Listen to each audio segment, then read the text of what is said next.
Today, I want to talk about the characters of Designation N from Murder Drones and Jax from The Amazing Digital Circus, and discuss why people seem to be loving N more as more episodes come out, with Jax being loved less now with the recent new episode.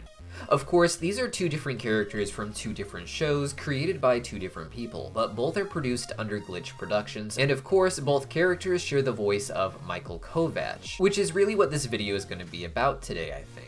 My name's Deepcut, welcome back to Cartoon Universe. This is going to be another one of our more conversational videos where I try to talk about what these characters actually mean to the fandom, and the way that we tend to associate them with each other because of Michael Kovach, despite them not really being related. Michael Kovach is known for a variety of roles at this point, but his transition to this sort of indie darling of the animation community started with Hazbin Hotel, where he played Angel Dust in the pilot. Angel Dust was an iconic role, and though he would not continue with the role in the series proper on Amazon Prime, he did reprise the role for the Addict music video. But what really made him such a fan-favorite voice actor was probably the live streams he'd do with other Hazbin Hotel cast members, as well as VivziePop. Here, he'd get to interact with the fandom while acting as Angel, with others like Edward Bosco acting as Alistair. This allowed the fandom to connect with Michael as a sort of character himself, one that didn't end up being tied to Angel Dust specifically. With VivziePop recasting much of the Hazbin Hotel crew for the Amazon Prime series, Michael Kovach would go on to find success on other indie projects, not just over at Glitch Productions with Jax and N, but even in shows like Lackadaisy, where he continues to take the lead. Even with Lackadaisy, however, the casting of Michael Kovach isn't coincidental. Now, I'm not saying he's given roles that are reminiscent of Angel Dust, and in fact, his different characters seem to be very diverse, with him having a different voice for each of them. But with each, he tends to bring in a certain kind of charm that he has that has made each of his characters so massively popular with fans, at least until we started to learn more about Jax in episode 2, but we'll get to that. The start of this particular story is really with the character Designation N from Murder Drones. For those who haven't seen it, this is a show that, when it started, was about little worker drones living in an underground bunker on some exoplanet, trying to avoid being killed by these murder drones that were programmed to kill them and drink their oil. N was one of 3 murder drones that we are aware of on this exoplanet, supposedly sent by humans on Earth to stop the worker drones from living their life in this colony after the humans there had died.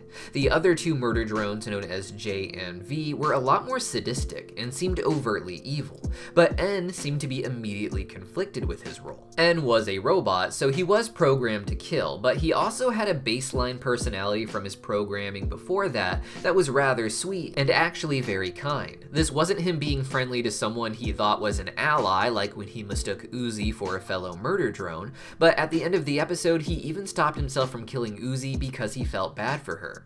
He didn't feel bad for her because he was supposed to kill her, as that was in his programming, but outside of that programming, he could still feel for her when her father abandoned her.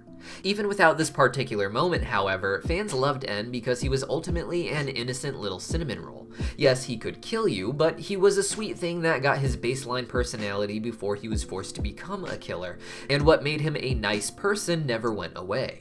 This resonated with the audience beyond it just being good character writing, because people in these sort of online fandoms tend to see themselves in a similar way. Many of them are good people, but they are very obviously different from the people around them, and thus the internet becomes a safe place where they can explore who they are and meet other people like them. Characters like N and even Angel Dust capture the audience because even if they don't act like either of these characters directly, they recognize their patterns as familiar. Angel Dust is a character who is loud and obnoxious and edgy, something a lot of young people especially can relate to, even if their humor or what have you is different from Angel's. What they like about him is that he says what he thinks without worrying about it, and just like with them in real life, this can land him in some trouble. But the saving grace was the idea that underneath it, Angel was still a well-meaning person. This was shown after Angel sabotaged Charlie's news broadcast, and even gave her a hard time about it back at the hotel. But then he sees just how sad it has really made her.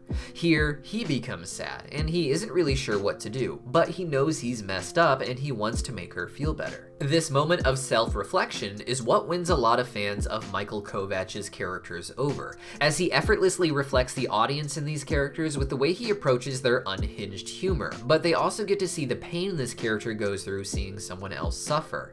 It gives them a sense of representation not just for their edginess, but it also reminds them that they aren't as simple or shallow as these jokes make them seem, that there are layers to them and they just communicate differently from other people, and that leads to conflicts. Especially with his live streams and other digital public appearances, Michael Kovach was able to lean into this characterization by simply making unhinged jokes that resonate with his audience, feeling like a representation of them not just on screen, but behind the scenes as well. But of course, then there is Jax. Now, Jax started off in a similar way to N, you could say, in The Amazing Digital Circus. Also produced by Glitch, this show focuses on characters trapped in an AI video game similar to Kid Pix, with Jax quickly becoming a fan favorite character in the pilot. Jax isn't evil the way we think of grand villains as being, but he is mean, and even physically so, constantly pushing others like Gangle for his own amusement. Because the characters are trapped in a video game, however, they don't actually feel any pain, but they are left with some psychological damage from having someone like Jax do this to them over and over. Again, he can't hurt them, but the intent is there. It's unknown how the characters made it into the game, but Jax is believed to be someone who played it because he wanted to be in a world where he could just mess with people. Jax is akin to the spoiled brat who plays a game like Grand Theft Auto, but doesn't actually do any of the missions. He just goes around killing people, stealing cars, and causing chaos. It's not just that a game like Grand Theft Auto acts as an outlet for certain real-world activities either. This type of person likes to exploit any game. They tend to grow tired of most games pretty fast though, because their desire for chaos causes them to focus on how they can exploit the game instead of how they can play it. It's not that they want cheat codes to get to the end, they want cheat codes to make things interesting, even to ruin the game. And often the most interesting thing to do in these games is to mess with the other players. The game is intended to let the circus members interact with each other, and because of that, Jax tries to make it as uncomfortable as possible. Even when on these digital missions, he uses it as an excuse to push people to their limits, and that may perhaps lead to him permanently hurting someone when he pushes the game system too far. The most recent episode proved that the programming in the circus is not perfect, with Pomni clipping out of bounds. This latest episode really doubled down on Jax's character as someone who just likes to hurt others, but he wasn't given any sort of redemption the way N or Angel Dust were. There is a moment where the circus members have a sort of funeral for Kaufmo, and Jax ends up frowning and leaving, which left fans divided. Some hated this, seeing it as Jax not approaching Kaufmo or the others, with him actually having acted rather humorous when Kaufmo first abstracted, leaving Ragatha and Pomni to deal with it. This could have led to both the girls abstracting, but instead of getting help, he ends up making jokes about the situation when he finds the others. Having him scowl and leave the funeral seems to cement the idea that Jax isn't actually a good person underneath it all, the way we think of N or Angel as being. And that actually seems to be the intent of the creator Gooseworks. Gooseworks has indicated that out of all the characters, Jax is the one who deserves to be there the most, which is a scary thing to say about people who seem to have just accidentally ended up in this video game for all of eternity.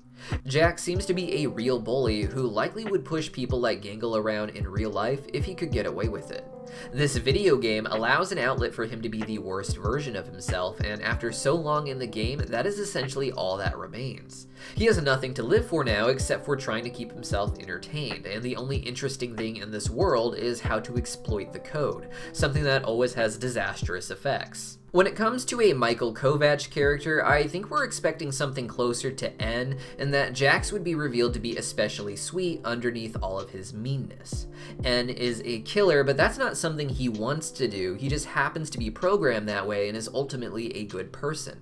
Jax may ultimately be a good person as the story goes on as well, but he's presented as someone who wants to be mean, not someone who's just a little different and edgy, and that comes off as mean. A lot of younger fans in particular ship Jax with Pomni, and I think a lot of people imagine their dynamic as being more fun and cute, with Jax being a bit of a bully, but hiding his real feelings of how much he cares about her, even if it wasn't going to develop into a real romance. This was not what fans got in episode 2, however, and Jax's separation from the others is so great by the end of it that he appears to be the only one not reaching for Pomni as she falls into the abyss in her little nightmare, representing how she doesn't see him as someone who cares about him underneath it all.